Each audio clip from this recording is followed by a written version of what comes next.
रात की तारीखी, मैदान जंग पर बिखरी लाशें, तलवारों पर जमा हुआ खून और इसी खौफनाक मंजर के बीच दो अजीम जनरल आमने सामने खड़े थे। एक तरफ इस्लाम का मुहाफिज, बैतुल मक़दिस का फातिह सुल्तान सलाहुद्दीन अय्यूबी, दूसरी तरफ यूरोप का सबसे खतरनाक सलीबी बादशाह, इंग्लैंड का शेर किंग रिचर्ड।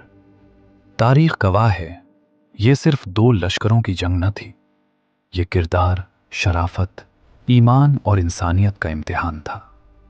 और फिर एक ऐसा वाक़या पेश आया जिसने दुश्मनी को भी एहतराम में बदल दिया। आखिर वो कौन सा लम्हा था जब तलवारें रुक गईं और दिल झुक गए? 12वीं सदी, सलीबी जंगों का खूनी दौर। यूरोप की ईसाई फौजें बैतुल मक़दिस पर कब्जा वापस लेने के लिए मशरिक की तरफ बढ़ रही थी। लेकिन अब हालात बदल चुके थे, क्योंकि अब मुसलमानों की क़ियादत एक ऐसे सुल्तान के हाथ में थी जो सिर्फ सिपह सालार न था, बल्कि आदिल हाकिम, परहेजगार मुसलमान और गैर मामूली अखलाक का मालिक था। ये थे सुल्तान सलाहुद्दीन अय्यूबी। जबकि सलीबी लश्कर की क़ियादत कर रहा था यूरोप का नामवर जंगजू किंग रिचर्ड अव्वल, जिसे तारीख रिचर्ड द लाइन हार्ट के नाम से जानती है। ये दोनों जनरल तीसरी सलीबी जंग के मरकजी किरदार बने। लेकिन इनकी कहानी सिर्फ जंग की नहीं, बल्कि इज्जत, रहम और इस्लामी किरदार की दास्तान भी है। जंगे अरसूफ का मैदान 1191 ईस्वी। मकाम अरसूफ। गर्मी, धूल और फौलाद की टक्कर। सलाहुद्दीन की फौजें तेज हमले कर रही थीं। रिचर्ड की फौज मजबूत दिफा में खड़ी थी। घंटों जंग जारी रही। मुस्लिम तीरंदाज, घुड़सवार दस्ते हर सिमत से हमलावर थे। लेकिन रिचर्ड गैर मामूली जंगी हिकमत अमली का माहिर था। आखिरकार सलीबी फौजों ने जबरदस्त जवाबी हमला किया। मैदान किसी एक के हाथ ना आए, मगर ये वाज़ेह हो गया, ये जंग आसान ना हुई।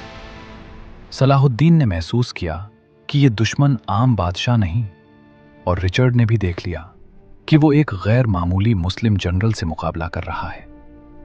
बीमारी और दुश्मन का एहसान जंगें जारी थी, मगर फिर अचानक एक खबर फैली। किंग रिचर्ड शदीद बीमार हो गया। बुखार, कमजोरी, लश्कर परेशान। ये खबर जब सलाहुद्दीन तक पहुंची तो दरबार में सन्नाटा छा गया। सिपह सालारों ने कहा, यह बेहतरीन मौका है हमले का, लेकिन सुल्तान खामोश रहे। फिर फरमाया, बीमार दुश्मन पर हमला इस्लामी शराफत के खिलाफ है। और फिर एक ऐसा हुक्म दिया जिसने तारीख बदल दी। सलाहुद्दीन ने अपना ज़ाती तबीब और बेहतरीन दवाइयाँ रिचर्ड के खेमे में भेज दी। ये सिर्फ दवा न थी, ये इस्लामी अखलाक का पैगाम था। जब रिचर्ड को मालूम हुआ कि ये सब उसके दुश्मन ने भेजा है, वो हैरान रह गया। उसने कहा, मैंने बहुत बादशाह देखे, मगर ऐसा किरदार कभी नहीं देखा। घोड़ा जो जंग से बड़ा तोहफा बन गया, एक और मार्का। गर्दो गुबार में तलवारें चल रही थीं। अचानक रिचर्ड का घोड़ा मारा गया। वो जमीन पर आ गिरा। मैदान जंग में बादशाह का पैदल रह जाना मौत को दावत देने के बराबर था। मुस्लिम सिपाही गरीब थे, लेकिन फिर सलाहुद्दीन को खबर मिली। उन्होंने फौरन हुक्म दिया, रिचर्ड को मेरा ज़ाती घोड़ा दे दो।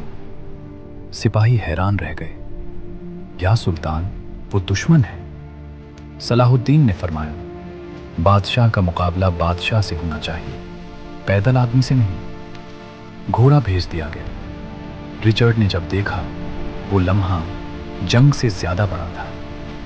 दुश्मन ने उसे जिंदगी दी थी। बैतुल मक़दिस और अमन का ऐलान। जब सलाहुद्दीन ने बैतुल मक़दिस फतह किया तो दुनिया सांस रोके देख रही थी, क्योंकि 88 साल पहले जब सलीबियों ने शहर लिया था, उन्होंने कत्लेआम किया था। गलियां खून से भर दी थी। अब सवाल था, क्या सलाहुद्दीन बदला लेंगे? लेकिन फतह के बाद सुल्तान ने ऐलान किया, जो अमन चाहे उसे अमन दी जाएगी। ईसाइयों को महफूज रास्ता दिया गया। गिरजाघरों को हाथ न लगाया गया। मुकद्दस मुकामात की हिफाजत की गई। ये वो लम्हा था जब दुश्मन भी मान गए ये फातेह सिर्फ सिपह सालार नहीं बल्कि आदिल मुसलमान है। सुलह रमला, जंग का अजीम इख्तिताम 1192 ईस्वी। जंगें दोनों तरफ को थका चुकी थीं। न रिचर्ड बैतुल मक़दिस ले सका, न सलाहुद्दीन सलीबियों को मुकम्मल ख़त्म कर सके। आखिरकार बातचीत शुरू हुई। मकाम रमला, ये तारीख़ का अजीम लम्हा था। दो अजीम दुश्मन आमने सामने, मगर तलवारों के बगैर। मुआहिदा तय पाया, बैतुल मक़दिस मुसलमानों के पास रहेगा, ईसाई ज़ायरीन को पुरअमन ज़ियारत की इजाज़त होगी, साहिली इलाक़ों पर सलीबी कंट्रोल महदूद रहेगा। ये सिर्फ जंगबंदी न थी, ये बाहमी एहतराम का मुआहिदा था। कहा जाता है रिचर्ड ने वापसी पर कहा, अगर मुझे अपनी सल्तनत के अलावा कहीं रहना पड़े तो मैं बैतुल मक़दिस में रहना पसंद करूंगा, जिस पर सलाहुद्दीन जैसा हाकिम हो। ये जुमला दुश्मन की ज़ुबान से निकला एतराफ़ था। सलाहुद्दीन अय्यूबी और रिचर्ड दोनों अजीम जनरल थे, दोनों बहादुर थे, मगर फ़र्क था किरदार का, अखलाक का, ईमान का। सलाहुद्दीन ने सिखाया, जंग में भी इंसाफ होता है, दुश्मन भी इंसान होता है, ताकत का असल हुस्न रहम में है। उन्होंने दिखाया, इस्लाम सिर्फ तलवार से नहीं फैला बल्कि किरदार से फैला। आज जब दुनिया नफरत से भरी है, सलाहुद्दीन का किरदार हमें याद दिलाता है, असल फतेह दिल जीतने में है। अगर हम अपने अखलाक, इंसाफ और रहम को जिंदा कर लें तो हम भी दुनिया बदल सकते हैं।